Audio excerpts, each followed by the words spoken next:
మరొకసారి మీ అందరికీ రెండు చేతులు జోడించి హృదయపూర్వకమైన వందనాలు. మూడులో ఏముంది చూడండి. ఒకడు అయితే ఒక సమరయుడు ప్రయాణమైపోవచ్చు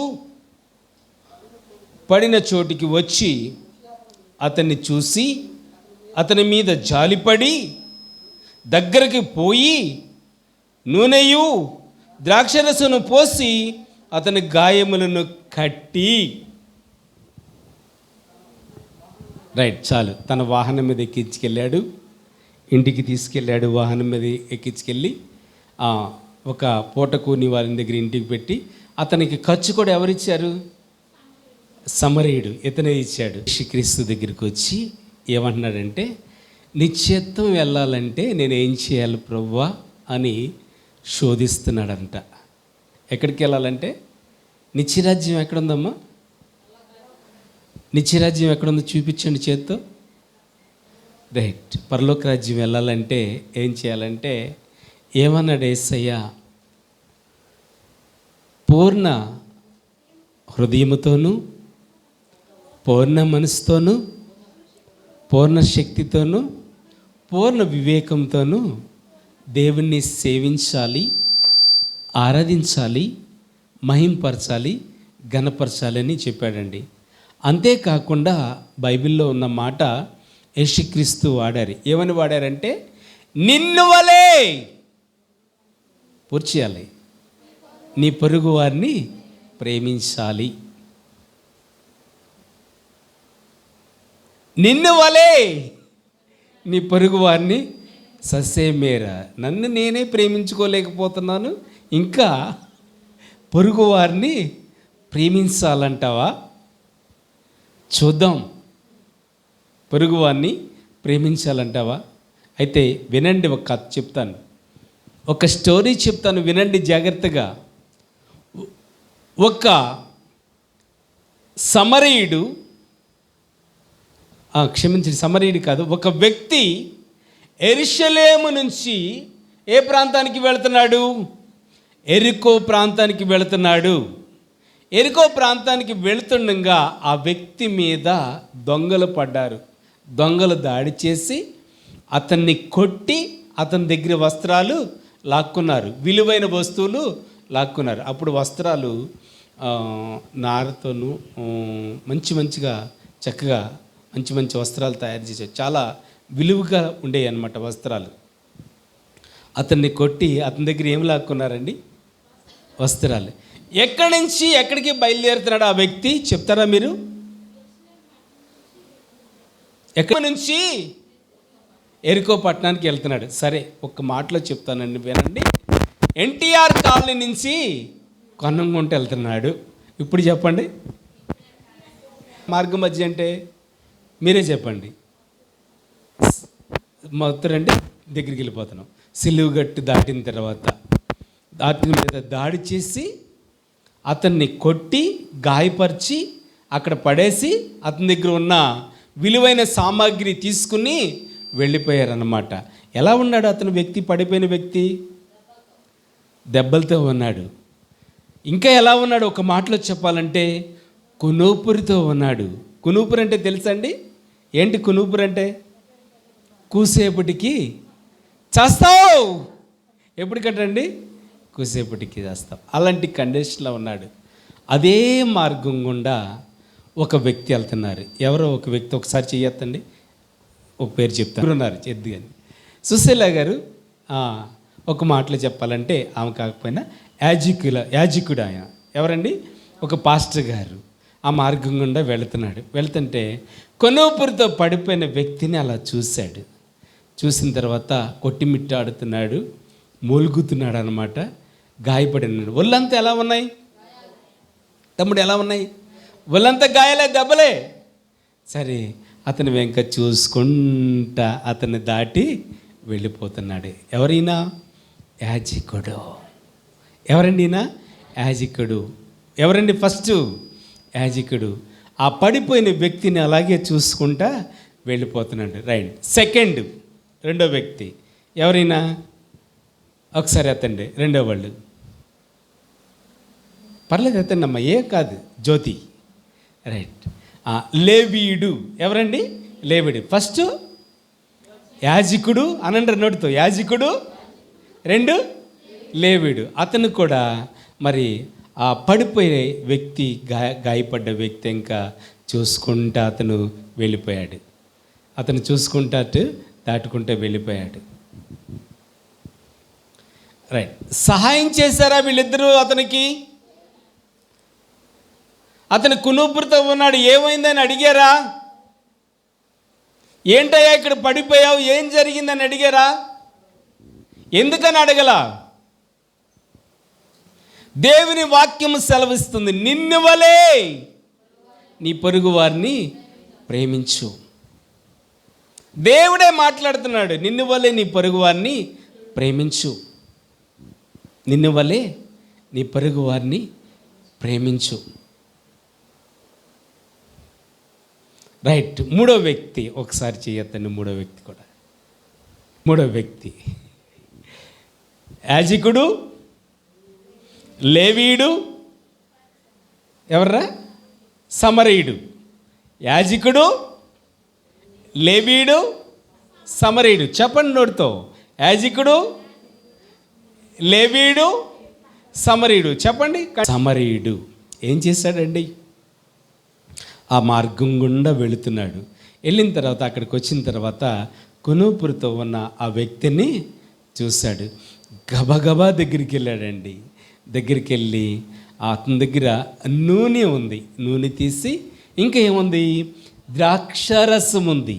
తీసి ఏం చేశాడు, అతనికి ముందు ఫస్ట్ ఆ రక్తం వస్తున్న గాయాలని కట్టాడు. ఏం చేశాడమ్మా? ఆ రక్తం వచ్చిన గాయాలని కట్టాడు. కట్టి పొమ్మన్నాడా? పొమ్మలేదండి, తన బండి ఎక్కించుకున్నాడంట. గట్టిగా చెప్దాం, యేసయ్యకి మహిమలు. దాన్ని బండి ఎక్కించుకుని తన ఇంటికి తీసుకెళ్ళా. ఎక్కడికి తీసుకెళ్ళా? పూట కూలి వాని ఇంటికి తీసుకెళ్ళారు. ఎవరు ఈ పూట కూలివాను? అర్థం ఏంటి అంటే, పూట కూలి అంటే మీరు పనిచేస్తే ఏమొస్తుందో, ఒకరోజు హాఫ్ డే పనిచేస్తే కూలి వస్తుందా లేదా? Half day. అలాగే అతన్ని ఎవరికి అప్పచెప్పాడు? ఒక పూట కూలి. అంటే ఇతన్ని అప్పచెప్పి ఇతని మరి కూలి ఎవరిచ్చారు? అతనికి వైద్యం చేసినందుకు, ఆ గాయాలు తుడిచినందుకు, మళ్ళీ అతన్ని బాగు చేయడానికి ఒక అతన్ని పెట్టాడు. ఒక ఇంటికి ఆడ అప్పచెప్పాడు, ఇంటి దగ్గర అప్పచెప్పాడు. ఈ శాలరీ, ఈ జీతం, ఆ పూట కూలి ఎవరిచ్చారంటారు? సమరీయుడు. ఎవరండి? సమరీయుడు. ఎవరిచ్చారమ్మా? సమరీయుడు ఇచ్చాడు. బాగు చేయడానికి కూడా ఖర్చు ఎవరిచ్చారండి? ఆల్రెడీ నూనె వేసి కట్టాడు, ద్రాక్షరసం పోసి కట్టాడు. చక్కగా ఆ గాయాలన్నీ శుభ్రం చేశాడు, గాయాలన్నీ నీట్గా చేశాడు. చక్కగా నీట్గా చేసిందే కాకుండా ఒక అతని దగ్గర ఇతనే డబ్బులు అతనికి ఇచ్చి శుభ్రం చేయమని, చక్కగా కండిషన్లు చూడమని చెప్పి, అంతేకాకుండా నేను మళ్ళీ వస్తా ఈ ప్రాంతానికి, నీకు ఇంకేమన్నా డబ్బులు ఇవ్వాల్సి వస్తే మళ్ళీ వచ్చినప్పుడు నేను ఇస్తా. ఏమన్నాడండి? మళ్ళీ నేను వచ్చినప్పుడు మీకు డబ్బులు ఇస్తా. అర్థమైన వాళ్ళు ఒకసారి చెయ్యొద్దమ్మా. రైట్. మొదట ఎవరు? యాజకుడు అనండి, మీరు కూడా అనండి, కోటేశ్వరం గారు, సిద్ధాంతి గారు. లేవీయుడు. 3వది సమరీయుడు. ఇంత విడమర్చి గొంతు చించుకుని అరిచి చెప్పినా సరే, మీ నుంచి మాత్రము నాకు తెలుసులే అన్నయ్య, నువ్వు చెప్పు అన్నట్టుగా ఉంది. మొదట ఎవరు? యాజకుడు. 2వది ఎవరు? లేవీయుడు. 3వది సమరీయుడు. అయితే గమనించండి, పరిశుద్ధాత్మ దేవుడు ఈ వాక్యాన్ని మీరు తెలుసుకున్నారనమాట. ఈ వీళ్ళల్లో సహాయం చేసింది ఎవరు అతనికి? సమరీయుడు. ఎవరండి సహాయం చేసింది? అయితే నిత్యరాజ్యం ఎవరు వెళ్తారు వీళ్ళ ముగ్గురులో? వాళ్ళిద్దరు ఎందుకు వెళ్ళరు? అన్నా, నేను మా చర్చిలో బాగా పాటలు పాడతా. ఎంతమందికి డబ్బా కొడతావు? చాలామందికి. అవును కదండి. నేను వెళ్తేనే అక్కడ సాంగ్స్ ప్రారంభమవుతాయి, నేనుంటేనే మందిరంలో సందడి. నేను వెళ్ళకపోతే అక్కడ వాక్యం చదివేవాళ్ళే ఉండరు. నేను నేను నేను అక్కడ మందిరం నిలబడిందంటే ఎవరి వల్ల? అనందమ్మ పర్లేదు చెల్లి, నా వల్లే. ఏంటండి? నా వల్లే. పాస్ట్గా రాపోయినా నేను ఒక రోజు నిలబడి కూర్చుండ్రా వాక్యాన్ని చెప్పేస్తా.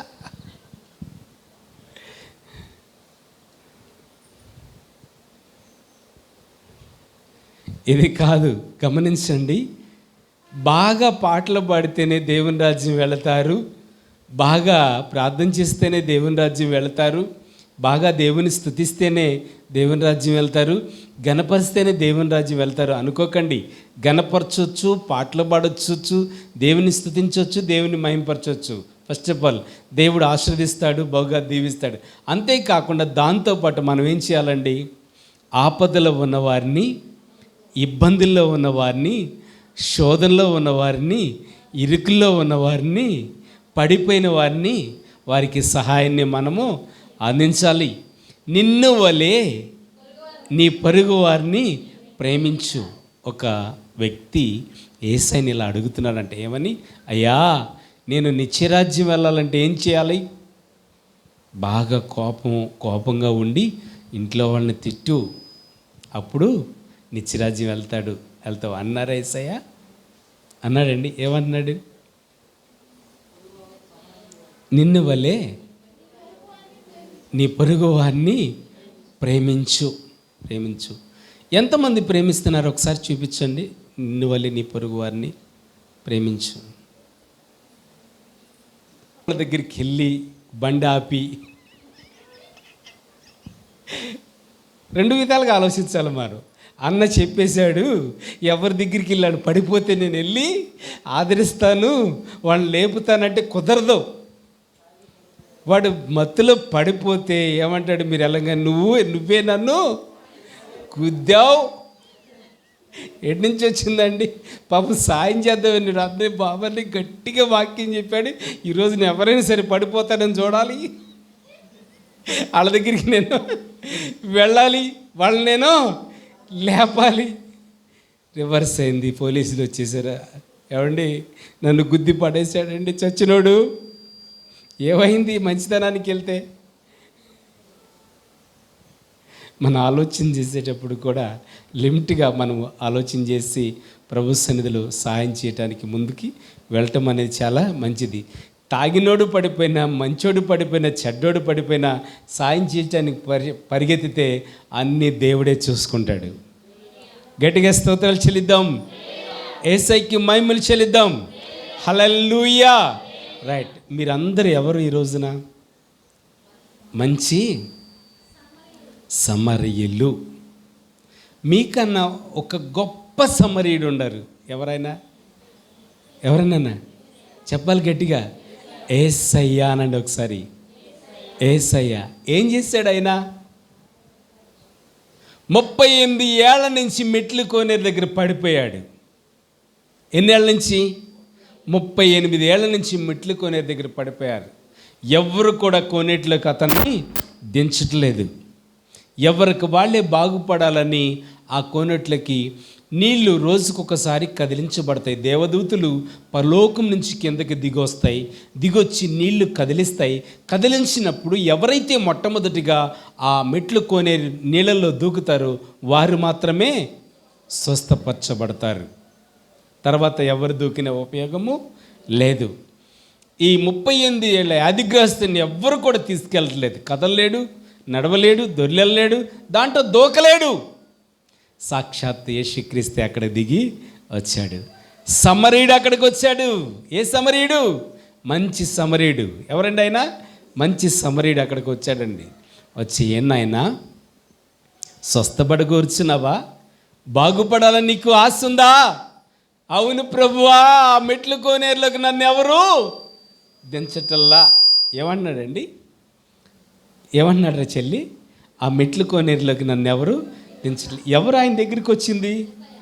యేసయ్య. ఇంకేమన్నాడు అక్కడ?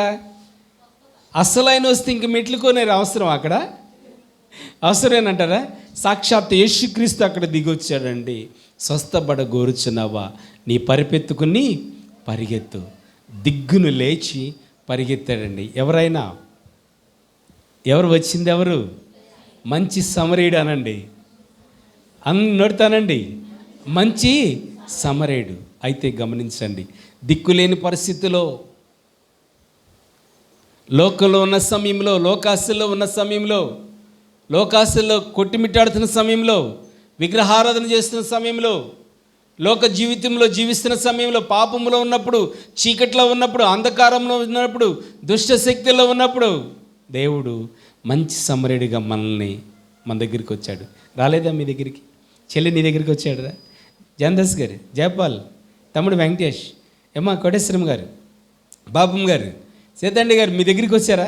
సుజాత గారు, చైతన్య వచ్చారని చెప్పండి. రాలేదా? మంచి. ఏం చేశాడు మీ దగ్గరికి వచ్చేసయ్యా? అమ్మా కలిగించాడు. విలువైన రక్తంలో స్వస్థత ఉంది. ఆయన అమూల్యమైన రక్తంలో స్వస్థత ఉంది. ఆయన పాద దులిపిల్లా చాలు మీ ఇంట్లో ఏం కలుగుద్ది? స్వస్థతే. ప్రతి ఇంటికి ప్రతి నెల ఒకసారి వస్తున్నాడు యేసయ్య మీ ఇంటికి. బాబానే యేసయ్య వచ్చేది. యేసయ్య అనండి ఒకసారి, యేసయ్య అనండి, యేసయ్య అనండి. కానీ ఒక వ్యక్తిగా నన్ను చూస్తున్నారేమో, కానీ నాకన్నా ఆల్రెడీ మీ ఇంటికి వచ్చేసాడు ఆ రోజున. నాకన్నా ముందు ఎంటర్ అయిపోయాడు ఆ రోజున. హల్లెలూయా. మీరు ఆహ్వానిస్తే అక్కడే కూర్చుంటాడు యేసయ్య. మీరు ఆహ్వానించకపోతే దాక్కుని వెళ్తే ఆయన కూడా దాక్కుని వెళ్ళిపోతాడు. వెళ్ళడంటారా? మీరు దాక్కుని లేదనుకో ఆయన కూడా దాక్కుని వెళ్ళిపోతూ ఉంటాడు. బాగా ప్రార్థన చేయొచ్చు, తప్పు అంటలేదండి. బాగా భక్తిగా ఉండొచ్చు. కానీ దానికన్నా ఏంటంటే నిన్ను వలె నీ పొరుగు వారిని కూడా ప్రేమించాలి. ఏదన్నా ప్రమాదంలో ఉన్నప్పుడు, చిక్కబడినప్పుడు, నువ్వు ఏదన్నా 1000 రూపాయలు ఖర్చు పెట్టకపోయినా పర్లేదు, కానీ నీ చేతనంత మాత్రము నువ్వెంతైతే చేయగలుగుతావో, నువ్వెంతైతే ఆ బిడ్డకి వైద్యం కొన్ని ఏదన్నా ఏసు రక్తం రాసావు, లేకపోతే నీ వల్ల అయింది, చేతనైంది, ప్రార్థన చేసావు, దేవుని స్తుతించో, గణపరచో, ఆ వ్యక్తి కోసం ప్రేమగా ప్రార్థన చేస్తావు, దేవుడు మిమ్మల్ని కూడా మంచి సమరయులుగా చేయునుగాక. ఆమేన్. మరి దేవుని సన్నిధిలో వాక్యం ఉన్న మీరు సహాయం చేస్తారండి? చేస్తారా? ఇప్పుడు చూశాడు, వెళ్ళిపోయాడు, పక్కగుండా వెళ్ళిపోయాడు. అతని గాయాలు కట్టలేదు, అతన్ని పరామర్శించలేదు, అతనికి ఏమైంది అని కూడా అడగలేదు, చూడలేదు, చూసుకుంటూ వెళ్ళిపోయాడు. రెండోది లేవీయుడు, అతని గాయాలు కట్టలేదు, అతన్ని పరామర్శించలేదు, అతనికి ఏమైంది అని కూడా అడగల. 3 సమరయుడు. ఎవరండి?